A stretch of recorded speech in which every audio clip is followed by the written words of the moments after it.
so much better if you can hear what I'm trying to say. Welcome back. I hope that was a delicious break for you. I'm the Reverend Kimberly Quinn Johnson, one of your co-moderators.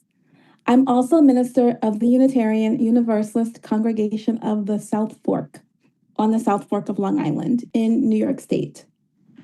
Before we begin this session, I want to offer some more notes on how to access useful information during the session and beyond. At points during the general sessions, you will see a QR code on your screen. We're using a single QR code to direct you to a UUA website page for the business of GA 2026. Here you will find links for the agenda, the public live stream, text of any of the business items, ballot results, pre-recorded video reports, a link to the delegate platform, links to the discussion platform, and a link to the process observation form so that you can offer your own observations. To find the exact thing that you are looking for, you will likely need to scroll down on the page to this current session.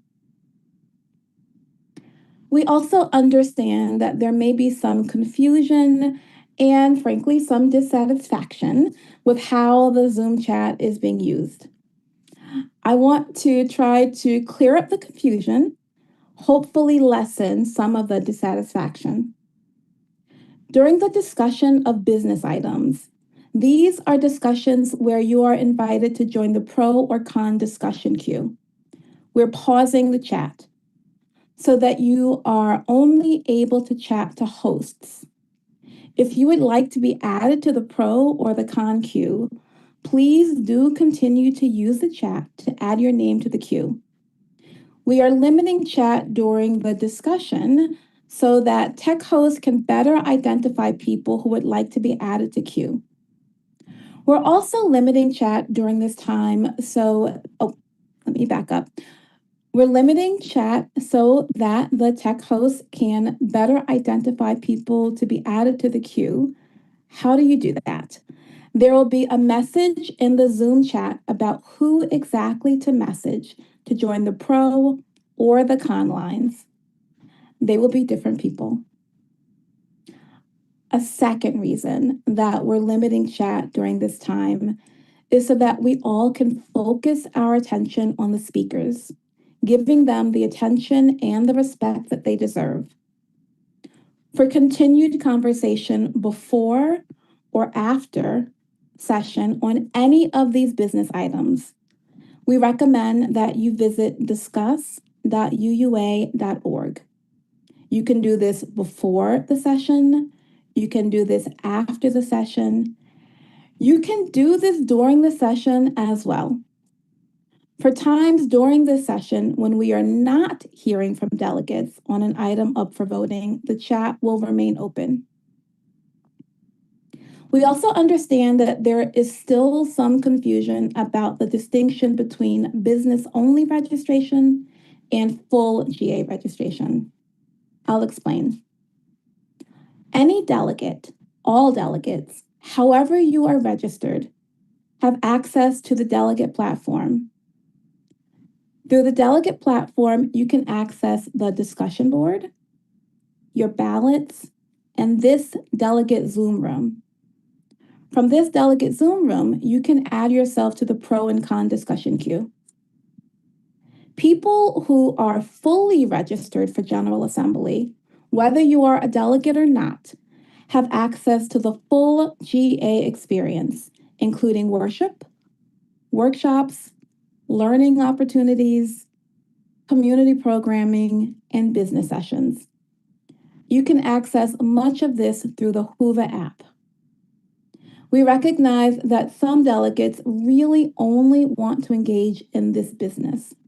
So a few years ago, we created an option called business-only registration with a sliding scale payment starting at $0. Delegates who have registered as business only have access to the delegate platform and all that I described earlier for that platform.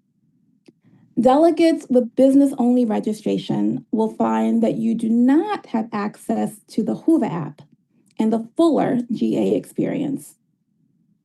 The good news here is that it is not too late to register for that full experience.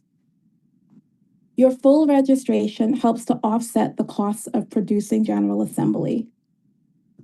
We are doing a lot with volunteers, but producing an event of this scale does still cost money. We continue to work to make this an affordable experience and also an accessible one. With that, I now call to order the third general session of the 65th General Assembly of the Unitarian Universalist Association. This session's business agenda includes in the following order: opening words, update on the results of the ballot from General Session 2, and announcement of election results, executive officers report, co-moderators board report, a little music in the middle, bylaws renewal team report. Then the Commission on Social Witness will admit 2 actions of immediate witness for consideration for the final agenda. We will have a process observation, followed by closing words, and finally announcements and recess. Please welcome the Reverend Dr. Oscar Sinclair, one of our UUA trustees, with opening words. I'm the Reverend Dr. Oscar Sinclair. I'm a bald, middle-aged white man in a striped tie and a tan jacket. I'm recording this at Unity Church Unitarian in St. Paul, Minnesota, where I serve our congregation as senior minister. Here in St. Paul, we gather one Sunday morning every month with Unity's board and executive team to do the governance work of the church. Just as we're doing today at General Assembly, we talk through budgets and resolutions, mission and end statements. Now, I am pretty sure that very few people in the 201 years of history of the Unitarian Universalist Association and its antecedents have joined our churches or the association because of their deep and abiding love of business resolutions and of bylaws. But I'm also pretty sure of this. How we organize ourselves for the work of governance is an expression of our faith. Our congregational polity, which says that the gathered General Assembly is the highest authority in the denomination, is not just a logistical decision, but a theological statement. My friend and mentor, the Reverend David Carl Olson, puts it this way: congregational polity isn't just about the chance to vote. Congregational polity says that when the people are assembled, when they fully examine their hearts, when they consider with one another the deepest questions of our age, they can hear the voice of God. They can find the divine will that asks them to go in a direction, and they can follow it. This matters now in 2026. We say in this tradition and faith that truth and direction are discerned, not through a single authoritarian voice on high, but through the messy, plodding, ultimately beautiful process of gathering together and listening. So may we always listen for the voice of the divine, even in the midst of business resolutions.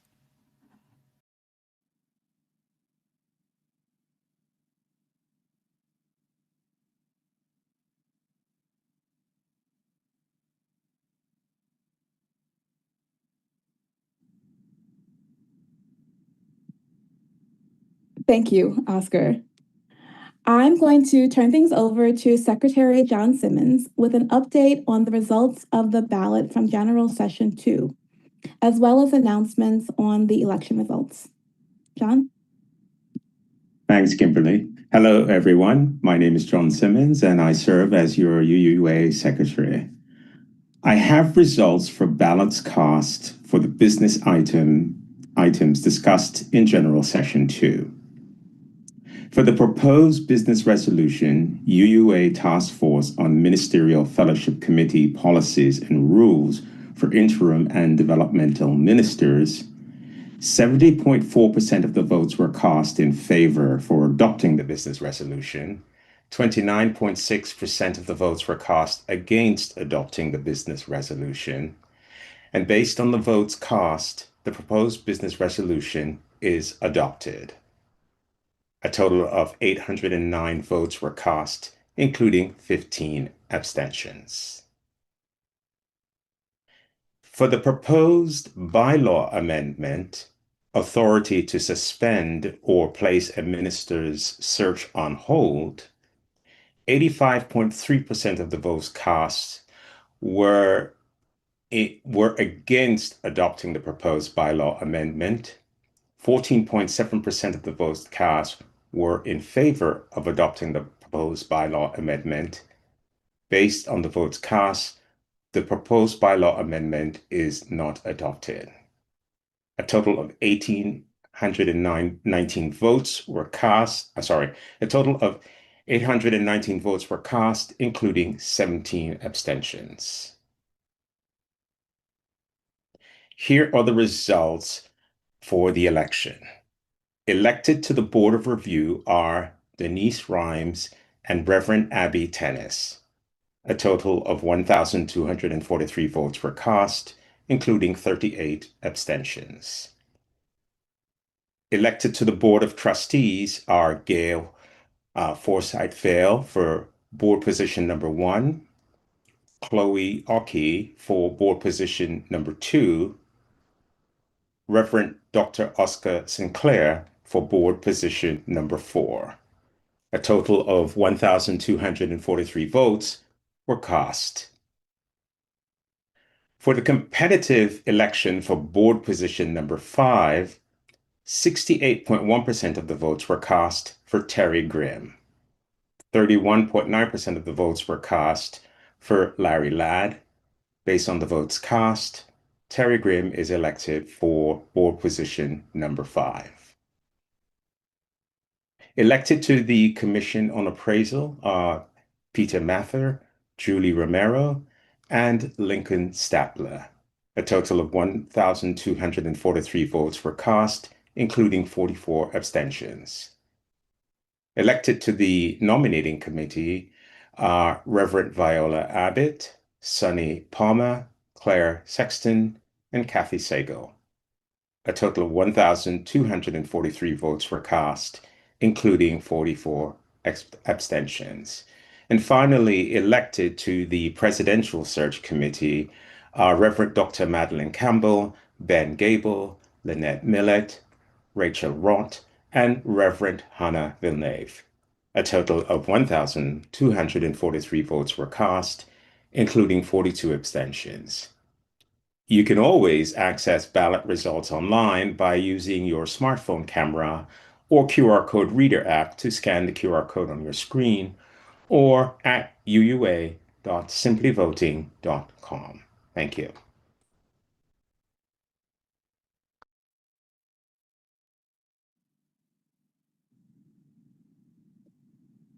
Hi, I'm Bill Young, one of your co-moderators, and I'm a member of the UU meeting of South Berkshire in Great Barrington, Massachusetts. My pronouns are he and him. I'm an older white man with gray hair, glasses, and a blue and white shirt. Coming to your screen now with the Executive Officers Report are the members of the UUA Executive Officers Team. President, Reverend Dr. Sophia Betancourt, Executive Vice President Carrie McDonald, Vice President for Programs and Ministries, Reverend Ashley Horan, Vice President for Finance and Investments, Dave Valentine, and Vice President for Communications and Development, Reverend Nancy McDonald Ladd. Thank you so much, Bill. Beloveds, I am the Reverend Dr. Sofia Betancourt. I am a fat, queer, Afro-Latina, cisgender woman with caramel-colored skin, glasses, and locks pulled once again back behind my shoulders. I am wearing a green and black jacket today and a headset. It's good to be with all of you. Once again, we are offering this report as executive officers in shared leadership at your Unitarian Universalist Association. I want to quickly acknowledge and thank those leaders who served us all this year, our UUA staff, our board of trustees, and volunteers on our UUA committees. I'm talking about our religious professionals, our congregational leaders, and every UU who has given of their faithful commitment in these complicated times. Your service matters, and we are so very grateful.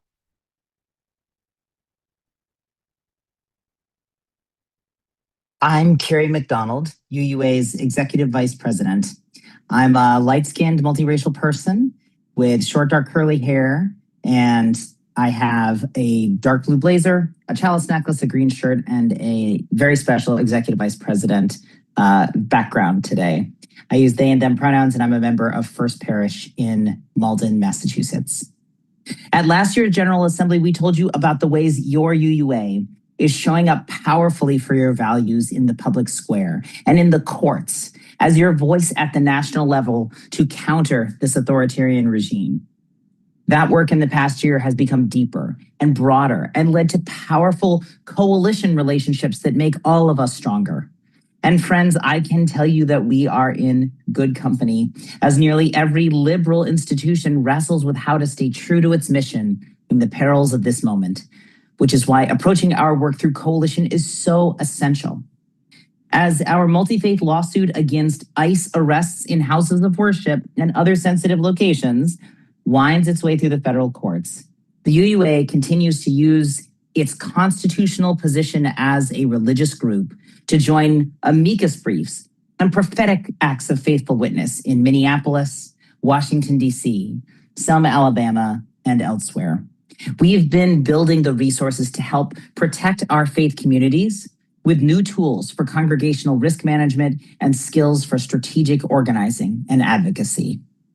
When our congregations come under threat, the UUA is there, bringing the embrace of our wider faith community to help you respond.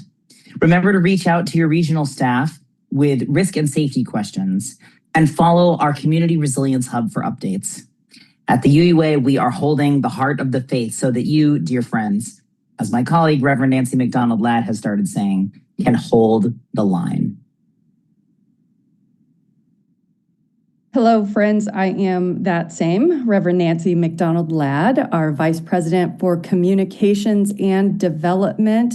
I am a 40-something white woman with brown hair and a brown jacket to match dark-rimmed glasses. I use she, her pronouns. We know that the work of communicating our values to one another and in the world is as important as any other aspect of our shared ministry.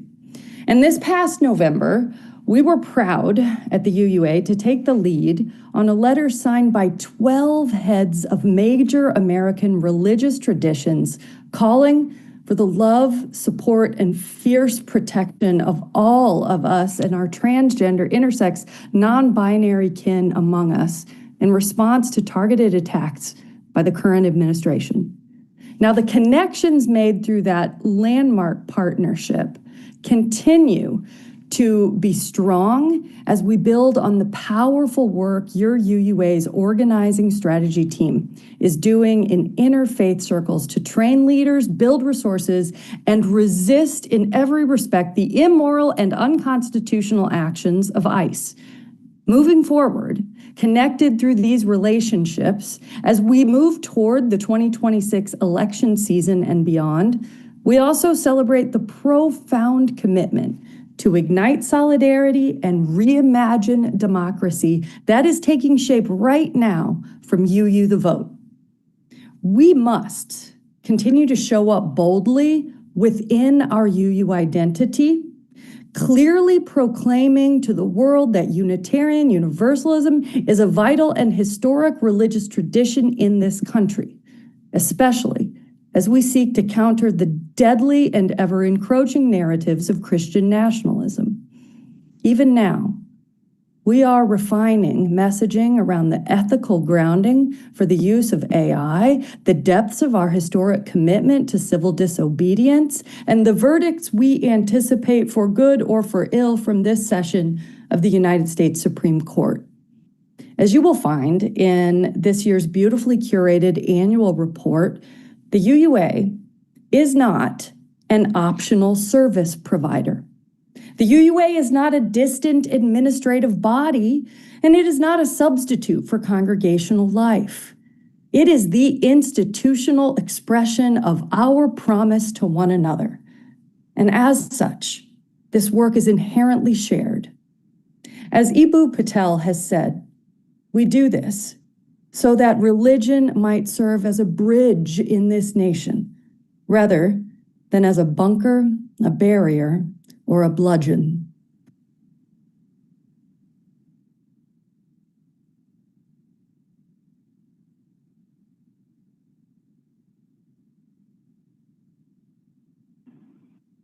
I am David Valentine, a light-skinned, cisgender Black man who wears glasses. I use he, him pronouns. I have a blue blazer and a blue and white shirt on, and I'm the Vice President for Finance and Investments. Before anything else, I want to name the people who make this work possible. My team, Business Services, carries forward a call to high-quality service in a fiscally responsible manner with both competence and care. They are led by Carol Gable in Finance and Accounting, Matthew Jensen in the Investment Office, Hugh Dennis in Benefit Plans and Services, Larry Stridoff in Information Technology Services, and Michael O'Haran in Building Operations. Many of them are Unitarian Universalists. That is not incidental, it matters. Now to the money. And we should never be ashamed to have this conversation.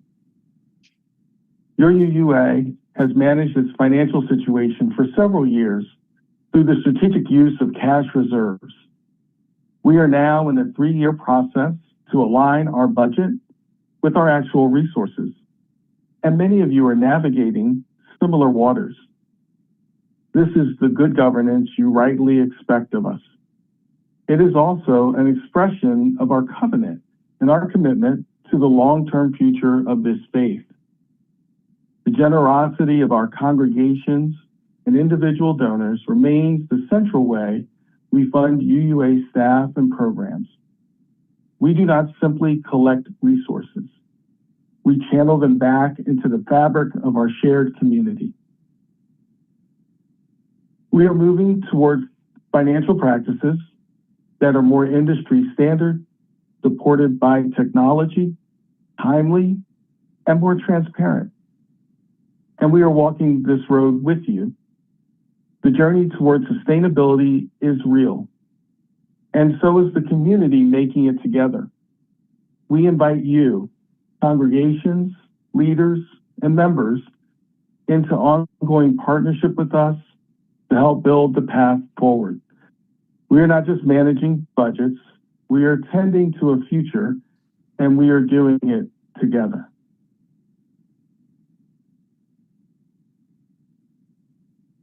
I am the Reverend Ashley Horan. I use she and her pronouns, and I serve as the UUA's Vice President for Programs and Ministries. I am a fat white queer femme with long brown hair, wearing a red shirt with a light blue background with a Meet the Moment logo. And I am delighted to join this virtual business session from my home in South Minneapolis. Over the past 18 months, as we have rolled out our Meet the Moment framework across the faith and within the UUA, I have had the privilege of watching Unitarian Universalism do the hard work of confronting the daunting spiritual, political, and religious realities of these times, and responding in deeply faithful and strategic ways. More than 2,000 Unitarian Universalists have participated in one of the 30 wave cohorts that have run thus far, and dozens of congregations are using our Meet the Moment facilitation templates to build shared analysis, identify needs and opportunities of this moment, and prioritize responses and strategies that are deeply grounded in our shared UU values. You are sharing stories of compelling, innovative, courageous work with us that showcases what it looks like for UU congregations and communities to show up nimbly and skillfully, embodying the best of what our faith can be, even and especially in the midst of unprecedented challenges. The UUA itself is also using our learnings from our own Meet the Moment work to reshape our priorities and commitments across many of our staff groups. We are making exciting, critical investments in lifespan faith formation, justice organizing, leadership development, congregational resourcing, and many of the UUA's cornerstone systems and services to meet the emerging needs of this time in this shifting landscape so that we can hold the heart of the faith with you and fulfill the UUA's mission to equip congregations for vital ministry, to support and train leaders, both lay and professional, and to advance our shared Unitarian Universalist values in the world. Before we close, I want to remind you that recently, just back in March, I recorded a State of the Association address filled with detailed updates about the ongoing work of your UUA. I want to invite you to watch that address if you have not yet done so. It has more time for these updates than we can share in a business session. You will find the link on your screen. Here are 3 more items that we want to update that have come since that time. We are thrilled and grateful to announce the members of our new Widening the Pathway Task Force who will work in collaboration with UUA staff on support and structures for ministerial formation and credentialing. Thank you and welcome to Viola Abbott and Paige Getty, our co-chairs, to Kate Walker, Dan McCannon, Karma Amos, Sarah Lewis, Aaron Morton, Jennifer Ryu, Lisa Friedman, Otto Kincannon, Angeline Jackson, Bran Lennox, Stephen Seek, and Michael Slack. I also want to lift up the work of our Transitions Review Task Force, who are 1 year into the work of faithfully assessing the way that the UUA supports ministerial search and settlement. They have spoken with hundreds of stakeholders thus far and will be bringing recommendations for transformative change in the coming year. You can follow the link on the slide or your QR code to find out more about their work. And lastly, but far from least, I want to acknowledge that Vida Eng, who has served as Executive Director of the Canadian Unitarian Council for the past 14 years, is retiring as this congregational year comes to a close. I want to thank you, Vida, for being a phenomenal partner in the work, and welcome to Michael Joda, who is the new incoming ED. Beloveds, thank you for all that you are and everything that you do. It remains our privilege to serve you in leadership of your Unitarian Universalist Association.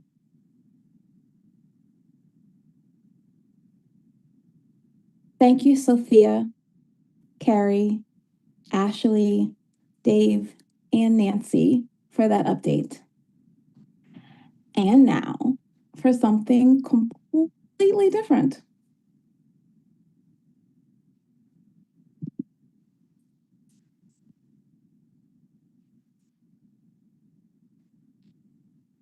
Hello, I'm Bill Young. And I'm Kimberly Quinn Johnson. Together, we serve as your co-moderators. At last year's General Assembly, you elected us to help guide the governance of our association, particularly through our roles chairing the UUA Board of Trustees. We want to take a few minutes to share some of what we have been focused on over the past year and what we've been learning and where we see important work emerging for the future. One of our first priorities was simply learning this role and hopefully learning it well. That has meant a great deal of listening with trustees, with UUA staff, with congregational leaders, and with many of you across our association. We have spent time strengthening relationships, building new ones, understanding the rhythms of governance, exploring how board leadership can be both effective and collaborative. One thing we have been reminded of repeatedly is that you care deeply about this association.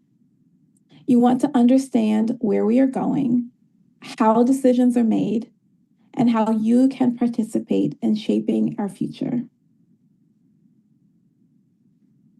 One major area of focus has been the bylaws renewal process, which the General Assembly has directed us to do. Many of you know that our bylaws have become increasingly complex over time. The goal of the renewal effort is not simply to rewrite language, but to create a governance framework that's clearer, more accessible, and easier to understand. Part of that work involves asking an important question. What truly belongs in bylaws, and what can be addressed through policy, practice, and culture? Those distinctions matter because they shape how adaptable and understandable our governance can be. You'll be hearing more about that work a little bit later during General Assembly. Alongside that effort, the board has continued to strengthen its own role in helping to think about the long-term needs and direction of the association. Board work is not only about oversight, it's also about asking good questions, engaging complexity, identifying emerging challenges, and helping the association think strategically about our future.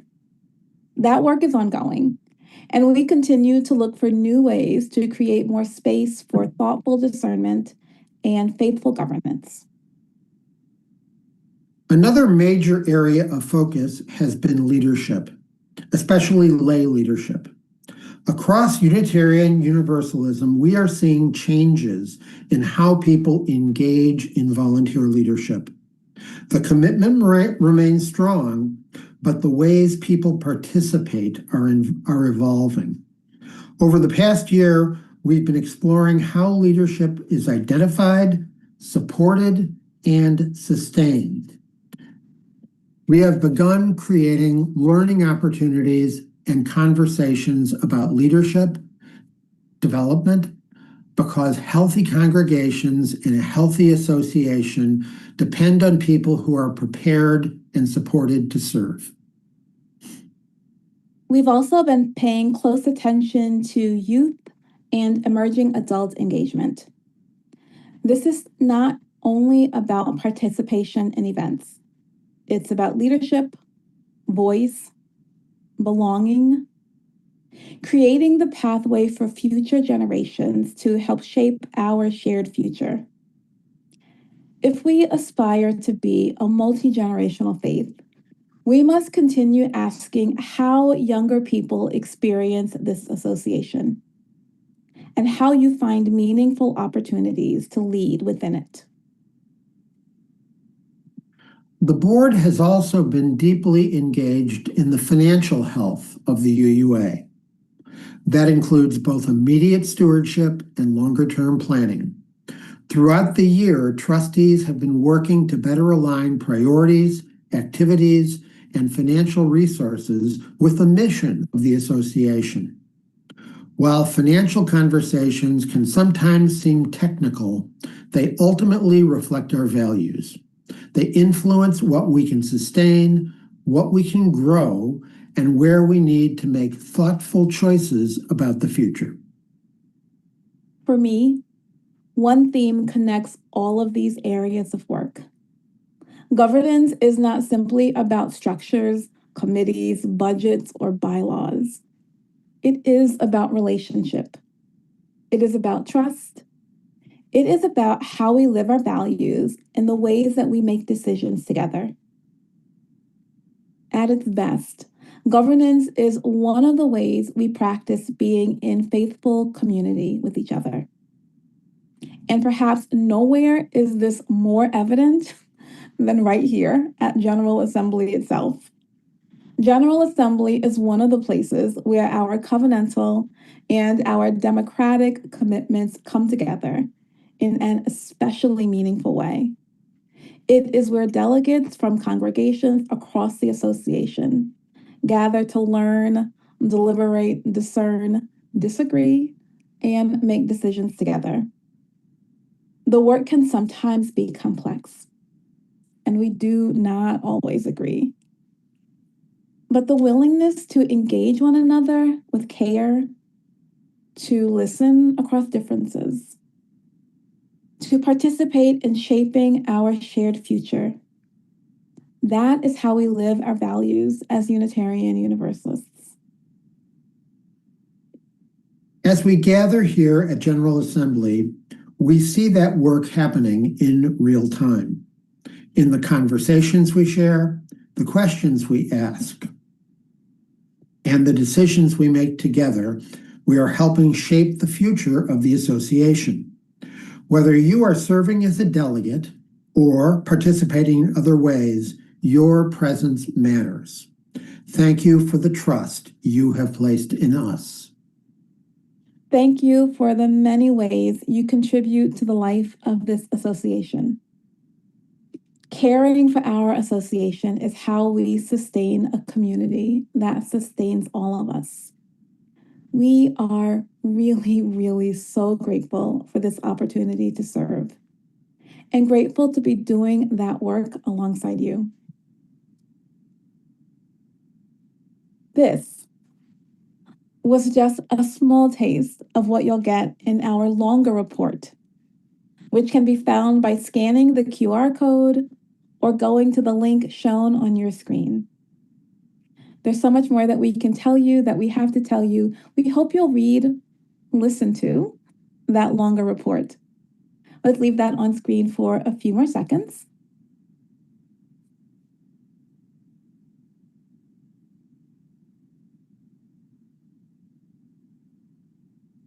And now let's enjoy a music break with Dr. Young M. Lee Federle on piano, followed by the report from the Bylaws Renewal Team.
Hello, everyone.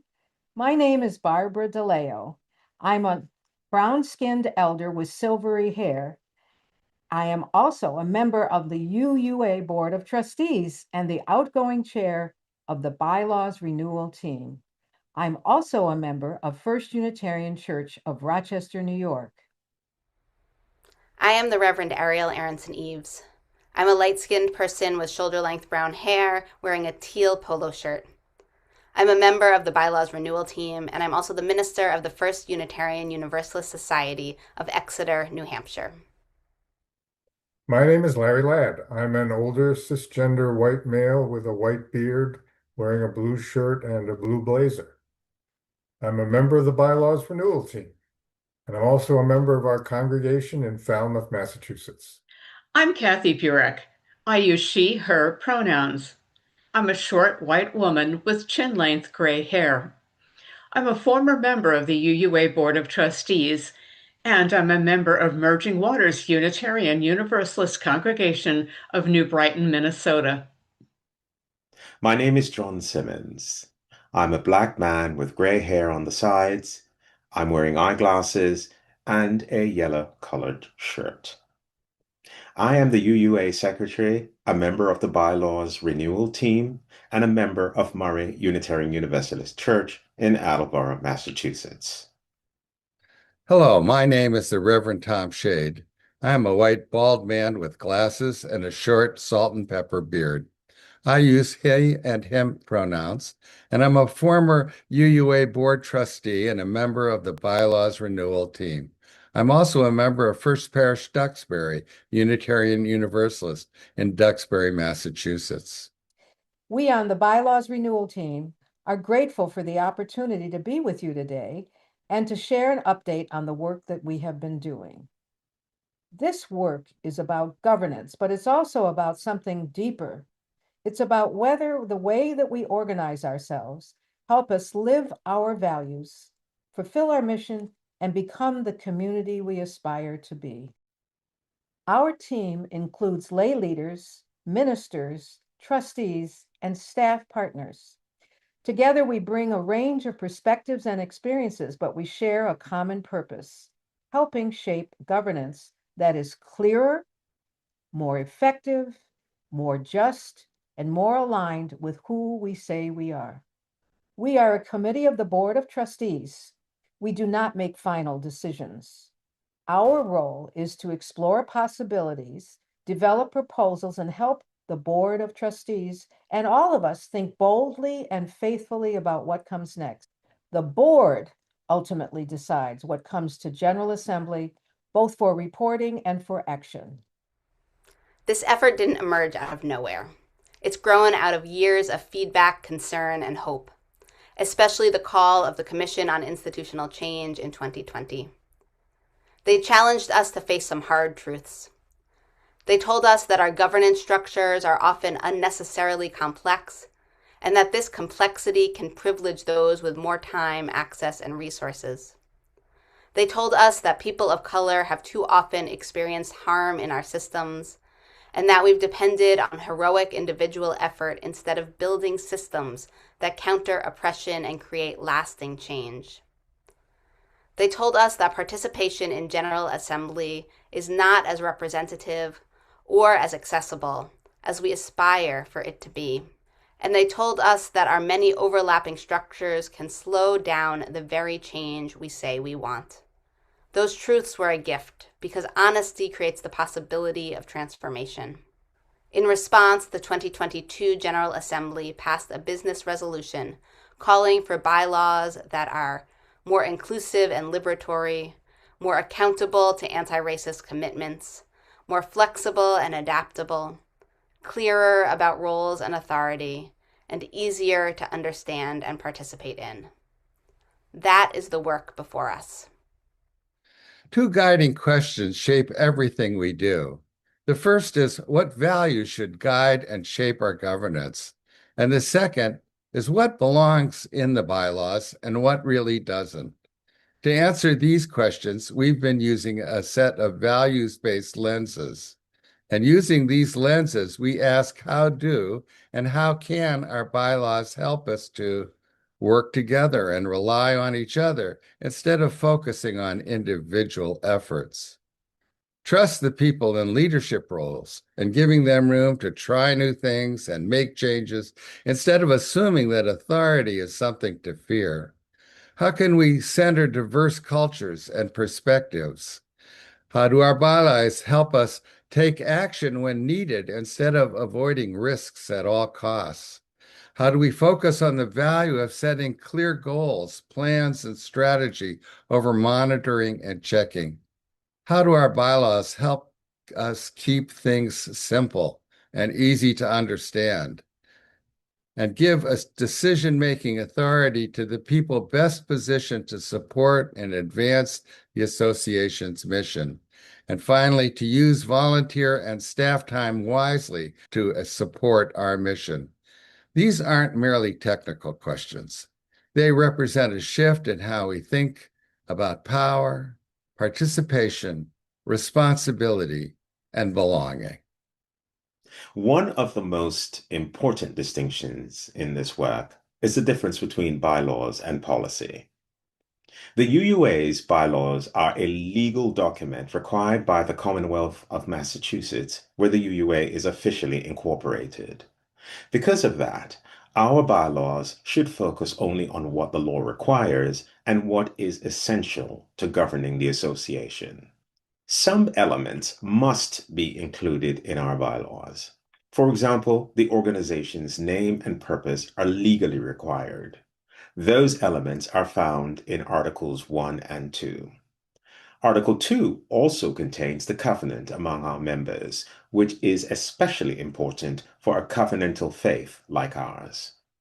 Because Article 2 was recently revised, it will not be part of the bylaws renewal team's work.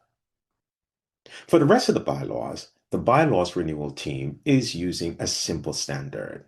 If something is required by law or essential to governance, it belongs in our bylaws. If not, it should live elsewhere.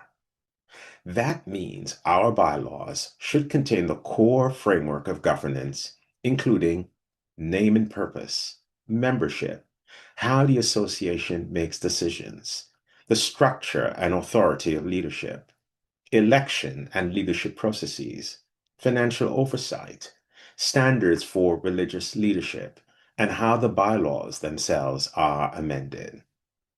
These are foundational matters and they should not change frequently. Everything else, how we carry our programs, organize our work, or operate day to day, belong in policies, procedures, rules, or charters. Those documents can be updated more easily as needs evolve. That flexibility allows the association to respond, improve, and innovate without rewriting our bylaws every time circumstances change. This work also challenges a common assumption that every problem can be solved by adding more rules or increasing bylaw details. In a covenantal community, healthy governance comes from conversations, relationships, shared responsibilities, and trust. By keeping our bylaws focused, clear, and legally grounded, we create space for the rest of our work to adapt and grow over time. This work is a multi-year process. Right now, we are in year 1 of Wave 1. Our focus has been on portions of the Commission on Social Witnesses General Assembly processes and Article 5, which covers the current standing committees. This year is about building a framework, a foundation. That means identifying challenges, exploring options, listening deeply, and sharing what we're learning, first to the board and now to you. Nothing you hear today is the final word. It's an invitation into the next stage of discernment. We began by listening. We held multiple governance stakeholder sessions with current and former committee members, UUA staff, and others across the association. What we heard was both inspiring and sobering. We heard deep pride in service. We heard commitment, care, and love for this community. We also heard some real challenges: difficulty recruiting and retaining volunteers, bylaws that feel rigid and restrictive, the loss of institutional memory, and limited support or resources. We also heard concerns about elections. They matter, but participation is often low, information is limited, and barriers to candidacies persist. And we heard something else again and again: confusion. Confusion about roles, confusion about authority, confusion about how bylaws connect to actual practice. That confusion matters because when people don't understand the system, participation drops and trust erodes. As we reflected, a few patterns emerged. First, the purposes of our committees remain valuable, but some bylaw structures make those purposes harder to fulfill. Second, our bylaws contain a level of operational detail that's unusual for an organization of our size and complexity. That detail limits flexibility and slows adaptation. Third, we've been thinking a lot about accountability. Where should responsibility live, and how should accountability be maintained? We've begun to form some tentative views based on those observations. These are not decisions, they are starting points for more conversation. On bylaws inclusion, some committees may remain named in the bylaws, but with simpler language focused on purpose rather than detailed structure. Some operational details may move to board-created charters where they can evolve more easily. In some cases, bylaws may name a necessary function rather than a permanent committee, allowing flexibility in how those functions are carried out. On specific committees, the nominating committee, likely the strongest case for continued bylaw inclusion because of its central governance role. The Presidential Search Committee, core principles may belong in the bylaws, but the detailed processes could be more flexible and potentially shaped by the board. The Board of Review, its purpose is important, but current requirements may be more restrictive than necessary. The Commission on Appraisal, valuable work that may be done more effectively through flexible task-based structures. The Commission on Social Witness, possible stronger board responsibility for ensuring clear, adaptable, and transparent processes. The General Assembly Planning Committee is currently suspended with staff-supported models that function effectively. Across all these conversations, a few themes keep emerging: the need for clarity of roles, the importance of flexibility, the value of accountability, and the importance of supporting volunteers so their service feels meaningful and effective. This work will continue in stages over multiple years. Here's what'll happen next. We'll gather feedback from you and others at this General Assembly via the feedback form shared via the link and QR code on your screen. We'll refine the framework, and we'll begin drafting language for possible changes. We'll then bring proposals to the board for consideration, and the board will decide which proposals move forward for a vote at GA 2027. At the same time, we'll begin looking at other areas of the bylaws, continuing this work in waves. Next up is Wave 2, Year 1, which will focus on Article 6, the Board of Trustees, Article 7, Committees of the Board of Trustees, Article 8, Officers of the Association, and Article 9, Nominations and Elections. In Year 1 of this next wave, we'll hold stakeholder sessions where we'll hear from those board and committee members and UUs who want to know more and share more about those sections of the bylaws. If you are someone, or you know of someone, who has a deep interest in our bylaws and experience with creating or editing bylaws, and would like to serve on this bylaws renewal team, we encourage you to apply to be a member of this team. Please use the QR code on your screen to learn more. And if you have any questions about what it means to serve on the bylaws renewal team, reach out to us directly at bylaws@uua.org.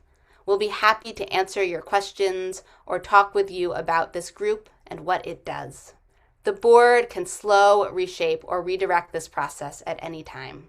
That's intentional. We want this work to be thoughtful, participatory, and worthy of the trust placed in it. At its heart, this work is about alignment, aligning our governance with our values, aligning our structures with our mission, aligning our practices with the kind of community we are called to be.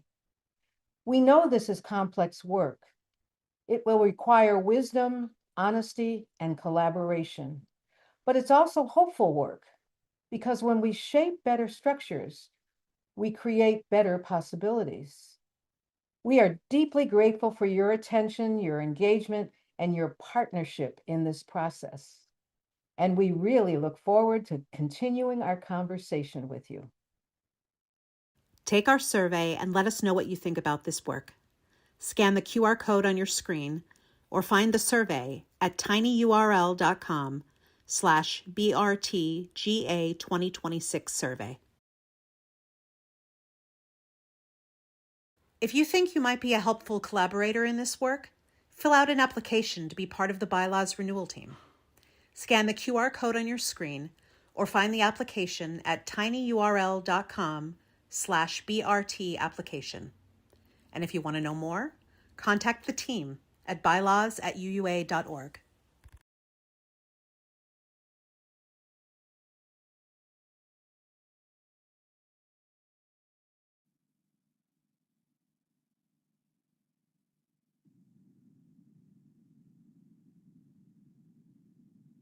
We now turn to the action of immediate witness portion of our agenda.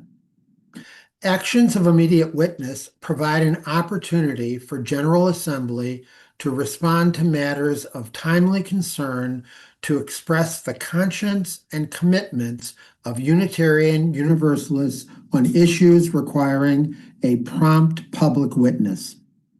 This year, following its review process, the Commission on Social Witness has brought forward 2 actions of immediate witness to the final agenda for consideration by delegates. We are grateful to the Commission on Social Witness in the development and review of proposals throughout the process. And now it's my pleasure to turn things over to the chairperson of the Commission on Social Witness, Reverend Nancy Reed McKee, who will introduce this portion of our agenda.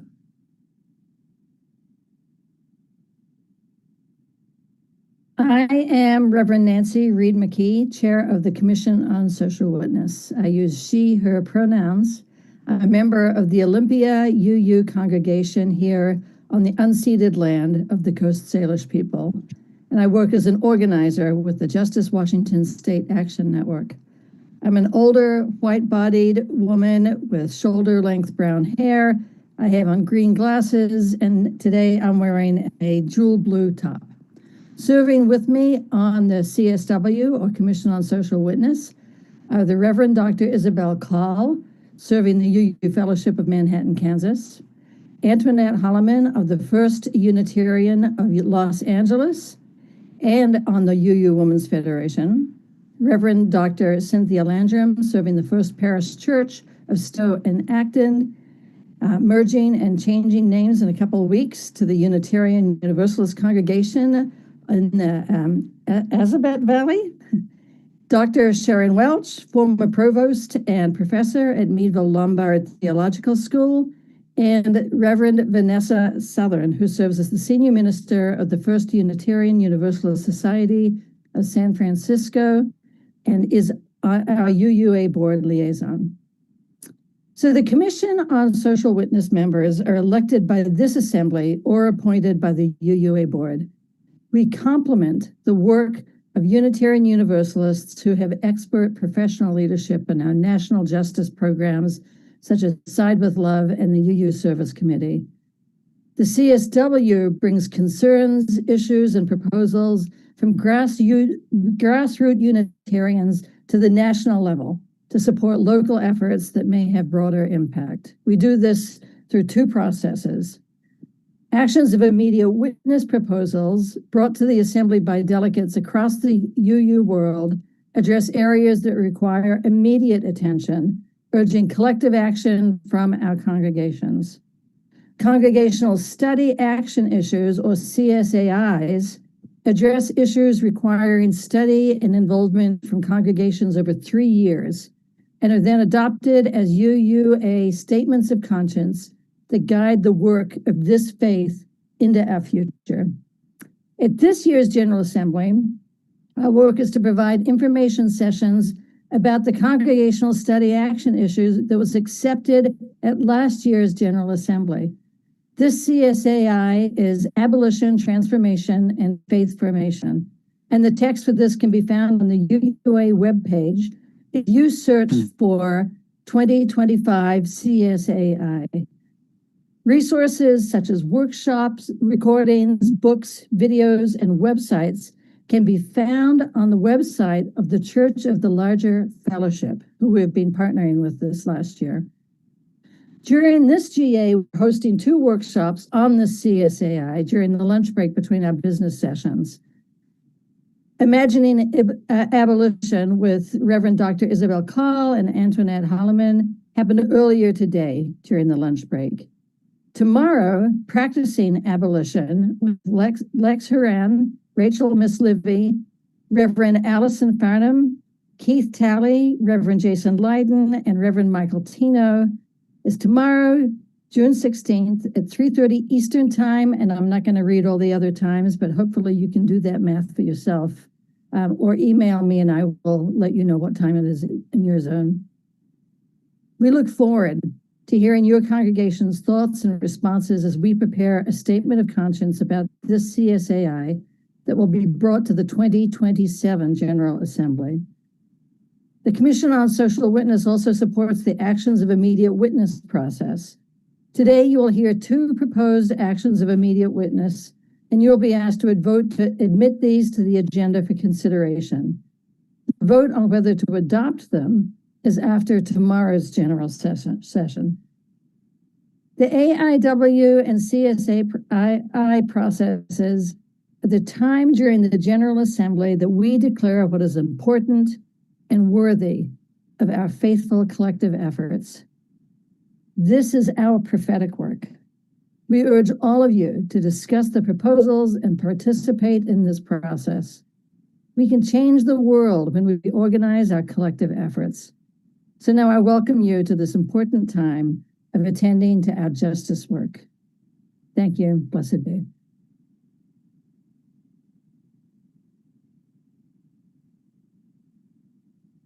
Thank you very much, Nancy. The Commission on Social Witness have selected 2 actions of immediate witness to be considered at this General Assembly. Our bylaws require that they first be admitted to the final agenda, and that requires a vote of the delegates. The sponsor is given 2 minutes, 15 seconds to present the AIW, and then you will vote to determine if it gets admitted to the agenda. Those that are admitted will be discussed during the next general session. And now I will introduce this year's AIWs. The text for the first one, entitled Defend Against the Assault on Environmental Protections, Public Land Rules, and the Endangerment Finding, can be found at the QR code and link on your screen.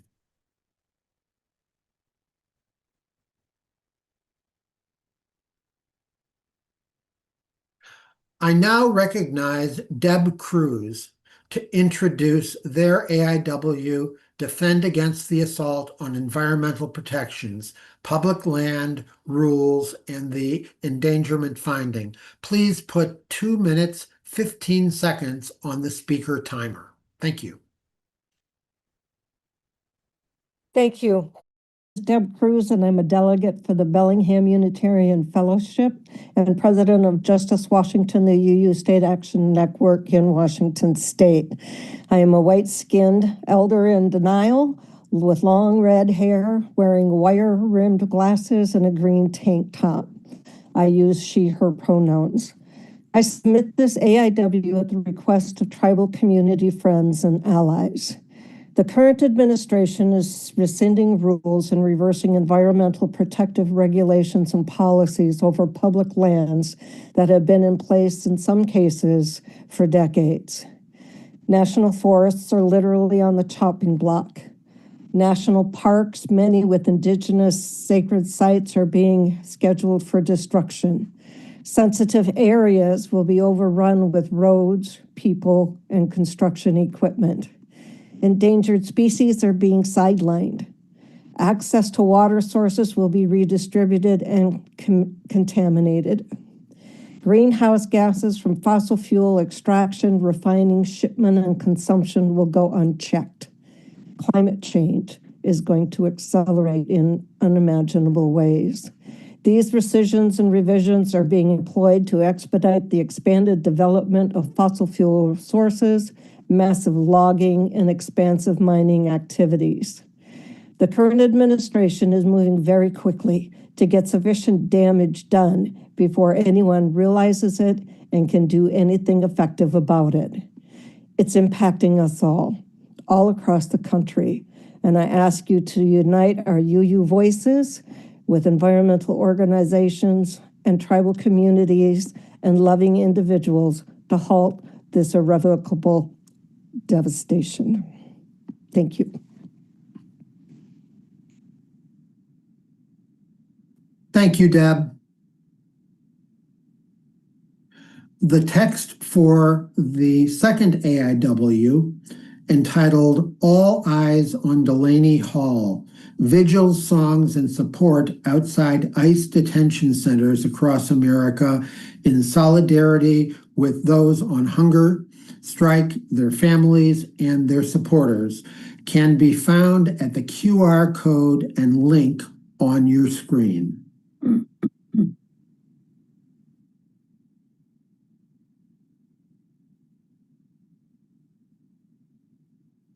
I now recognize Kimberly Wilder to introduce their AIW, All Eyes on Delaney Hall, Vigils, Songs, and Support Outside ICE Detention Centers Across America, in solidarity with those on hunger strike, their families, and their supporters. Please put 2 minutes, 15 seconds on the speaker timer. Thank you. Thank you. Thanks. My name is Kimberly Wilder. I like to be called Key. I am wearing a bright pink shirt and a clinky metal necklace from my mother-in-law, who's passed away. I have long straight hair, brownish hair, and blue eyes. All of the pronouns dance inside of me, so please just use my name.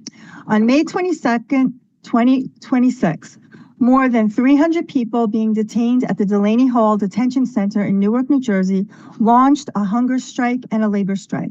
The strike has spread so that nearly 1,000 people held captive by ICE are on hunger strike in at least 7 facilities to protest cruelty and retaliation, including reports of assault, unsafe food and water, illegal detention, medical neglect and abuse, forced labor, and more. This action of immediate witness calls on 2 immediate actions and 5 longer-term commitments: a vigil and sing-along outside Delaney Hall on Sunday, June 21st, participation in the July 13th National Day of Action, which has to do with faith in action. Longer term, organize in our congregations in partnership with local immigration rights organizations working to end ICE arrests. Witness by organizing local actions at detention centers. Build networks of support by identifying detention centers in your state. Educate yourself and your congregation, raise funds for local organizations resisting ICE.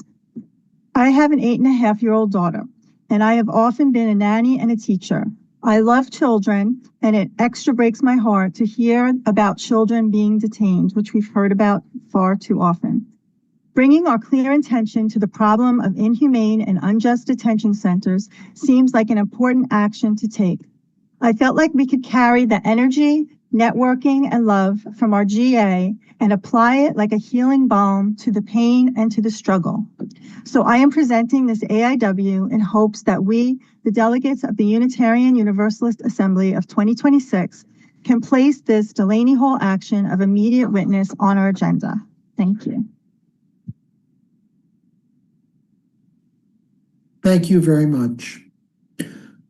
Please remember your ballots will open at the end of this general session, and this vote puts AIWs on the final agenda for discussion and vote. A 2/3 majority vote is required to move them to the final agenda.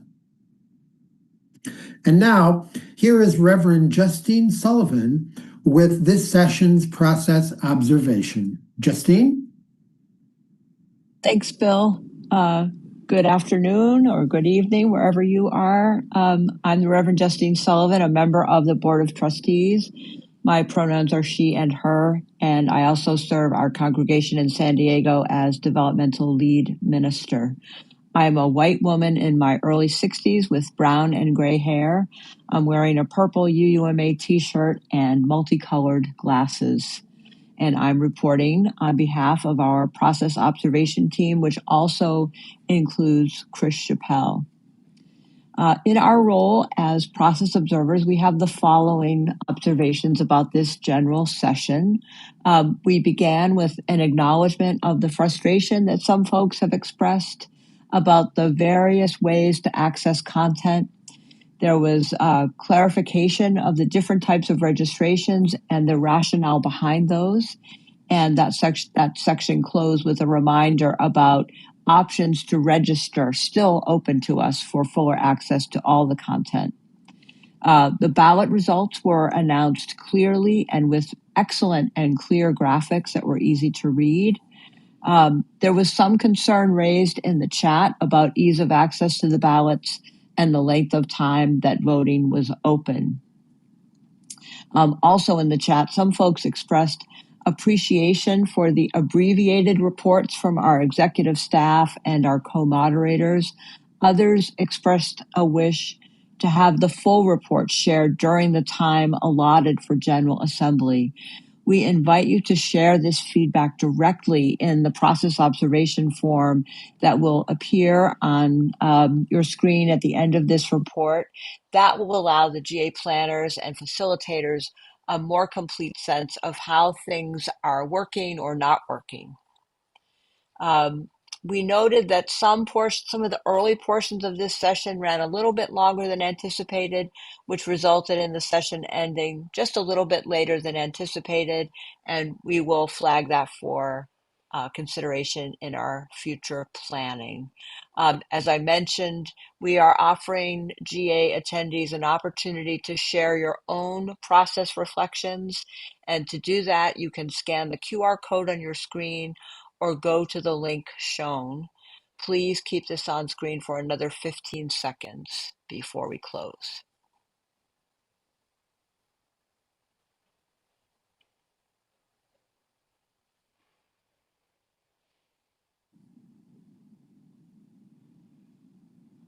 And I thank you for the opportunity to share with you this time and my sense of how things are going.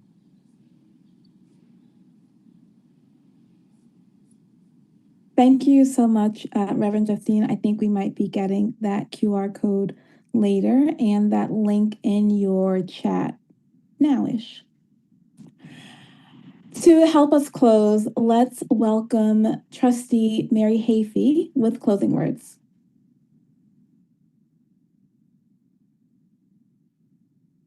Hello, my name is Mary Hafey. I am a member of the Board of Trustees of our Unitarian Universalist Association and also a proud member of the Keene, New Hampshire UU congregation. I am a light-skinned woman in my 70s with a hearing impairment, and I use the pronouns she and her. I offer these words in closing, written by the Reverend Manish Mishra Marzetti, entitled, "Nothing is Static." The ground shifts. Slowly sometimes like an earthquake, reminding us that the solidity we often love and seek is an illusion. The crumbling dust of the desert plains, the moist fertility of farmlands, the eroding coastline of tidal shores, all are changing. Committees dissolve or are formed. Leaders retire or step away. Ministers come and go. Bylaws are amended. New experiences lead to new truths which foster evolution, the natural course of life always pushing us toward greater understanding of what it means to be human. Everything about our existence points towards change, flexibility, and dynamic recreation. And it is hard because change involves loss. Can we hold the losses well while not holding ourselves back? The ground shifts, sometimes slowly, sometimes like an earthquake. Nothing is static. Blessed be, and amen.